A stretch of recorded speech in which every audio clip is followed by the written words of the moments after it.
আওয়ামী লীগ ফিরে আসবে, রাজনৈতিকভাবে ফিরে আসবে, ক্ষমতায় ফিরে আসবে এবং আগামীতে যে নির্বাচন, এটা কি ৫ বছর পরে হবে, মধ্যবর্তী নির্বাচন হবে, নাকি যেকোনো সময় হতে পারে, এটা উনি অবশ্য বলেননি। উনি যে কথাটি বলেছেন যে সামনে যে নির্বাচন আসছে সেই নির্বাচনে আওয়ামী লীগ অংশগ্রহণ করবে, দ্যাটস অল। সারা বাংলাদেশ এগুলো নিয়ে ভীষণ রকম আলোচনা চলছে। এই বিষয় নিয়ে আর নতুন করে কোনো কিছু বলার দরকার নেই। আমি যে বিষয় নিয়ে বলবো সেটা হলো মার্কিন যে ডিপ স্টেট, একটা অসমর্থিত খবরে আমরা যেটা দেখলাম যে মার্কিন যুক্তরাষ্ট্রের যে পররাষ্ট্রমন্ত্রী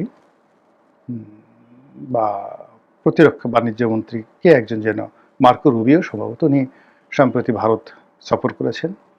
অজিত দোভাল পররাষ্ট্রমন্ত্রী তাদের সঙ্গে দেখা করেছেন এবং সেখানে বাংলাদেশকে কেন্দ্র করে মার্কিন যে ডিপ স্টেটের যে পলিসি, এটি যে আমেরিকার একটি ভুল সিদ্ধান্ত, এই কথা তিনি স্বীকার করেছেন, বলেছেন এইরকম একটি গুজব কিন্তু সামাজিক মাধ্যমে ছড়িয়ে পড়েছে। হোয়াট এভার মেবি, এটি একবার 100% গুজব হতে পারে, কোনো কিছুই না বলা হতে পারে, কিন্তু বাস্তবতা হলো যে মার্কিন যুক্তরাষ্ট্র যে কোনো কারণেই হোক না কেন, তাদের যে ডিপ স্টেট পলিসি বা তারা যে মানুষরূপী কিছু দেশদ্রোহীকে লালন পালন করেছিল, তাদের অযোগ্যতা, অথর্বতা এবং অজনপ্রিয়তার কারণে মার্কিন যুক্তরাষ্ট্রের যে স্বার্থ বাংলাদেশের সঙ্গে এতটা হুমকির মুখে পড়েছে যে এই মুহূর্তে বাংলাদেশে আমেরিকার প্রতি যে ঘৃণা, এরকম ঘৃণা রাজাকার আলবদরদের উপরও পড়েনি, এরকম ঘৃণা পাকিস্তানের উপরে হয়নি, এরকম ঘৃণা ভারতের উপরে হয়নি। এই জাস্ট গত 2 বছরে ইউনুসের জমানা থেকে আজ পর্যন্ত আমেরিকা বলতেই এখন বাংলাদেশে যারা লোকজন তারা সবাই ইতিহাসের সবচাইতে দুধর্ষ চেঙ্গিস খান, হালাকু খান এদের বংশধর মনে করছে। আর হালাকু খান, চেঙ্গিস খানের কোনো এজেন্টকে যদি আমজনতা পায়, বাগে পায়, তাহলে কিভাবে যে তারা ডলা দেবে, মরিচ ডলা দেবে, এটা বোঝার জন্য রকেট বিজ্ঞানী হওয়ার দরকার নেই। এটা আমেরিকাও বুঝে গেছে, তার লোকজন বুঝে গেছে, ফলে এখন যে যার মতো করে এখন বক্তব্য দিচ্ছে। এখন আমার কাছে মাঝে মাঝে প্রশ্ন হয় যে এই মানে আমেরিকার যে ডিপ স্টেটগুলো, এটা কিভাবে অর্গানাইজ হলো।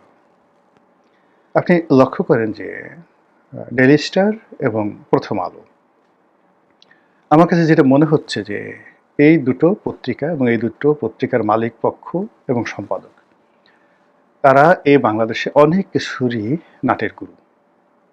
সে আগের ১/১১ বিএনপিকে উচ্ছেদ করা, পরবর্তীতে ১০ ট্রাক অস্ত্র মামলা, উলফা, তারপর -2 থিওরি এবং একেবারে সর্বশেষ ডক্টর মোহাম্মদ ইউনূসকে ক্ষমতায় আনা ইত্যাদি, তার ক্যাবিনেট গঠন করে দেওয়া, এই জিনিসগুলো মানে এখনো পর্যন্ত তারা যেভাবে চলছে, সরকার, তারেক রহমান সাহেবের সরকার যেভাবে চলছে, সেখানে এই সিন্ডিকেটের মধ্যেই আছে।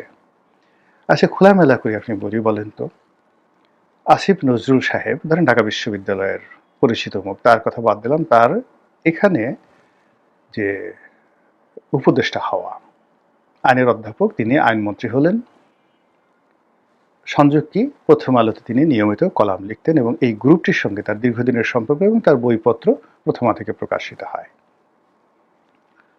দ্বিতীয়ত হলো ফাইজুল কবির সাহেব, কোত্থেকে আসলেন, ফাইজুল করিম খান, সেখানে তিনি লিখতেন। মূলত তিনি জামাত মাইন্ডেড লোক, কিন্তু জামাত মাইন্ডেড হওয়ার সত্ত্বেও প্রথম আলো এই সিন্ডিকেটের মধ্যে।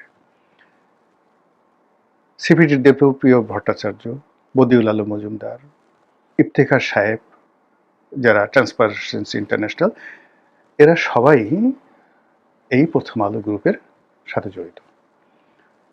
প্রথম আলো গ্রুপের আরেকটি সিস্টার কনসার্ন ডেইলি স্টার।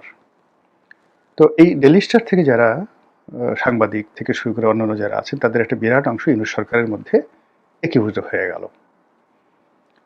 আর বাংলাদেশে ডেইলি স্টারের যে মানে মাহফুজ আনাম সাহেবের স্ত্রী, তিনি যে এনজিওটা পরিচালনা করেন, সেই এনজিওটা হলো এরকম একটা এনজিও যে সারা পৃথিবী থেকে যত এনজিওগুলো বাংলাদেশের সরকারি বেসরকারি খাতে, এনজিও খাতে এই টাকা দেয়, ওটার প্রাথমিক অ্যাপ্রুভালটা হয়ে আসে সেই শাহিন আনাম, ওনার এনজিওর মাধ্যমে।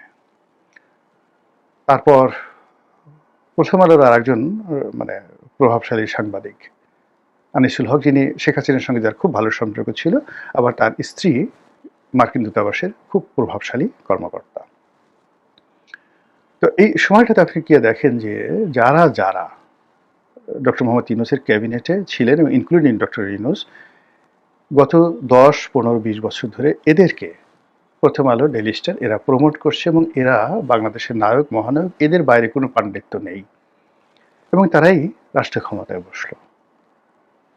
আবার গিয়ে দেখুন রাজনৈতিক অঙ্গনে এখানে যারা যারা আসছে, এই বিএনপি সরকারের মধ্যে যারা যারা আছে, আপনি যদি জুনায়েদ শেখের কথা চিন্তা করেন, নুরুর কথা চিন্তা করেন, তারপর ডাক্তার জাহেদের কথা চিন্তা করেন, অথবা ববি হাজ্জাজ, এরা সবাই কিন্তু প্রথম আলোর স্নেহভাজন প্রিয় ব্যক্তিত্ব, ইনক্লুডিং রুমিন ফারহানা। কিন্তু রুমিন ফারহানাকে এখানে রাখা হয়নি, অন্য জায়গাতে। ফলে এই সরকারের উপরে এখনো পর্যন্ত সেই খলিলুর রহমান থেকে শুরু করে অন্য সবাই যারা আছেন, প্রথম আলোর একটা প্রচণ্ড ছায়া আছে। এখন এই যে প্রথম আলো, ডেইলি স্টার গ্রুপ, তাদের সঙ্গে আমেরিকার কি সম্পর্ক, ডিপ স্টেটের কি সম্পর্ক, এটা আগামী দিনে বোঝা যাবে। কিন্তু মূল ব্যাপার হলো এই মুহূর্তে বাংলাদেশে কিন্তু আবার সেই প্রথম আলো, ডেইলি স্টার বিরোধী যে প্রচারণা, এটা তুঙ্গে। ডক্টর মোহাম্মদ ইউনূস বিরোধী জনরোষ বাড়ছে। প্রথম আলো, মতিউর রহমান এবং মাহফুজ আনাম এবং তাদের যারা সঙ্গপাঙ্গ, তাদের বিরুদ্ধে জনরোষ বাড়ছে। এবং যখন জেনারেল ওয়াকারুজ্জামান বৈঠক ডাকলেন ক্যান্টনমেন্টে, সেই ক্যান্টনমেন্টের বৈঠকে যে সমস্ত লোক গেলেন, তারাই ঘুরে ফিরে বিরোধী দল, তারাই ঘুরে ফিরে সরকারি দল, তারাই ঘুরে ফিরে ইউনূসের দল, তারাই এনসিপি, তারাই সমন্বয়ক, তারাই বিএনপি, তারাই সবকিছু।